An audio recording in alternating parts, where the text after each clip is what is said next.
네, 안녕하세요. 반갑습니다. 이번 시간에는 아담 가정을 중심한 복귀 섭리에 대해서 말씀을 드리겠습니다. 하나님의 복귀 섭리의 뜻은 아담 가정에서부터 그 뜻을 이루시려고 하셨습니다. 따라서 아담 가정이 그 하나님의 그 복귀 섭리의 뜻을 이루기 위해서는 믿음의 기대와 실체의 기대를 통해서 이루어지는 그 메시아를 위한 기대를 세우지 않으면 아니 되었던 것입니다. 지난 시간에도 말씀을 드렸던 바와 같이 믿음의 기대에는 중심인물과 조건물 그리고 수리적인 탕감 기간이 필요합니다. 그리고 실체의 기대는 타락성을 벗기 위한 탕감 조건을 세움으로써 메시아를 위한 기대를 세울 수가 있게 되는 것입니다. 먼저 아담 가정에 있어서 아담이 믿음의 기대의 중심 인물은 될 수가 없었습니다. 왜냐하면 아담은 타락의 장본인이었고 따라서 비원리적인 존재였으며 선악의 모체였던 것입니다. 그러므로 하나님께서 이러한 아담을 대하시려고 할 때 이 선악을 쪼개지 않으면 아니 되었던 것입니다. 그런데 만일 아담을 쪼개게 되면 아담이 죽고 말 것입니다. 그렇기 때문에 하나님께서는 아담 대신으로 가인과 아벨 이 두 자녀를 각각 하나님과 사탄을 대할 수 있는 입장에 세워놓고 하나는 선의 표시체요, 하나는 악의 표시체로서 복귀 섭리를 출발할 수 있도록 하셨던 것입니다. 그렇다면 이 믿음의 기대를 세울 수 있는 중심 인물을 하나님은 어떻게 결정하셨을까요? 그것은 해와의 타락의 경로에 의해서 결정을 하시게 되었던 것입니다. 해와는 먼저 비원리적인 상대인 천사장과 영적인 타락을 하였고 그리고 원래 원리적인 상대였던 아담과 육적인 타락을 하게 되었던 것입니다. 첫 번째 타락은 과분한 욕망이 동기가 되었고 두 번째 타락은 하나님께 돌아가고자 하는 그 심정이 발로가 되어서 타락이 되었던 것입니다. 따라서 하나님 입장에서 보았을 때 어떤 것을 보다 더 용서해 줄 수 있는가 하고 볼 때 이 두 번째 타락을 보다 용서해 줄 수 있는 그런 입장이 되었던 것입니다. 따라서 이 아담과 해와의 그 첫 번째 사랑의 열매였던 그 가인을 천사장을 상징하는 악의 표시체로 세우고 그리고 사랑의 둘째 열매였던 아벨을 아담을 상징하는 선의 표시체로 세움으로써 그들이 각각 하나님과 사탄을 대할 수 있는 입장에서 제물을 드림으로써 하늘의 섭리는 진행이 되었던 것입니다. 따라서 가인이 아무리 하나님께 제물을 드린다 할지라도 하나님은 그 제물을 받으실 수가 없었던 것입니다.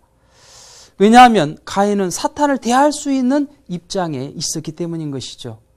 그리고 아벨은 하나님을 대할 수 있는 입장에 있었음과 동시에 그 제물을 하나님 뜻 맞게 드렸기 때문에 하나님은 그 제물을 받으셨고 따라서 아벨을 중심 삼고 믿음의 기대를 복귀할 수가 있었던 것입니다.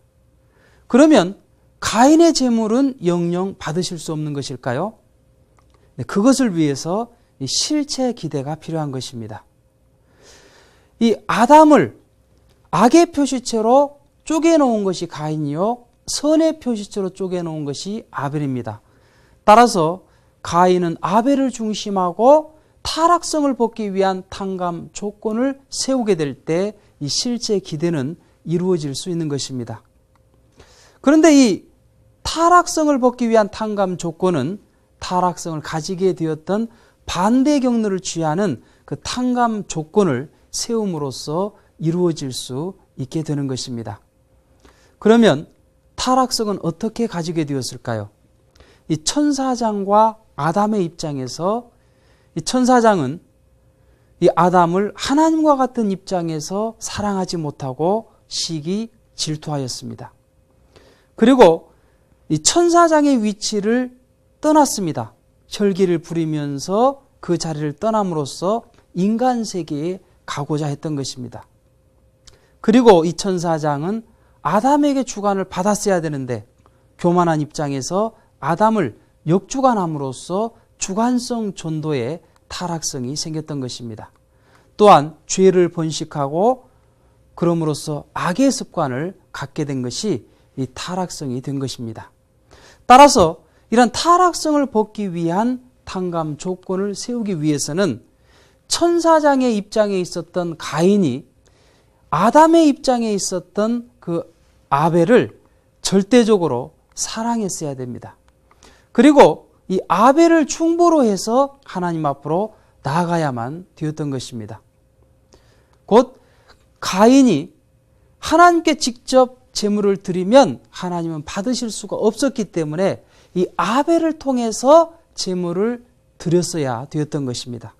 아벨아, 아벨아, 하나님께서 네 제물은 받으시는데 내 제물은 받지 않으시는구나.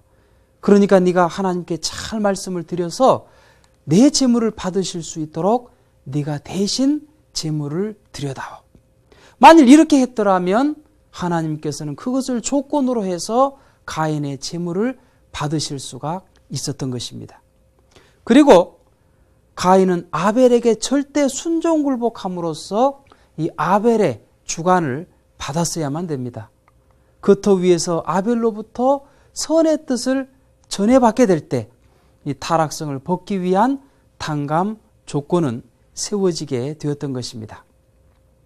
이렇게 아담 가정에서 믿음의 기대는 세웠지만 가인이 아벨을 살해함으로써 이 실체의 기대를 세우지 못했던 것입니다. 따라서 메시아를 위한 기대가 이루어지지 못함으로써 아담 가정을 중심한 복귀 섭리는 이루어질 수가 없었던 것입니다. 우리는 여기에서 중요한 교훈 하나를 얻을 수 있습니다. 아벨적인 존재는 교만하지 말아야 되고 자랑하지 말아야 된다는 것입니다. 아벨은 가인에게 형님, 하나님께서는 내 제물은 받으셨는데 형님의 제물은 받지 않았구려. 그렇게 이 교만하고 자랑한 마음이 있었기 때문에 그렇지 않아도 가인이 굉장히 기분이 나빴는데 그 순간 철기가 오름으로써 아벨을 살해하게 되었다는 것이죠. 그렇기 때문에 아벨은 어디까지나 온유 겸손해야만 되는 것입니다. 그리고 가인은 불평불만하지 말아야 됩니다. 우리가 흔히 불평불만하는 사람들을 보면 그건 가인적인 존재인 것입니다. 그런데 가인은 주인이 아닙니다. 곧 가인은 어디까지나 아벨을 통해서 복을 받고 구원을 받는 것입니다. 그렇기 때문에 그 아벨에게 절대적으로 순종 굴복하게 될 때 이 가인도 하나님의 사랑을 받을 수가 있는 것입니다. 그럼 다음 시간에는 노아 가정을 중심하고 하나님께서 어떻게 복귀 섭리를 해 나오셨는지를 알아보도록 하겠습니다. 감사합니다.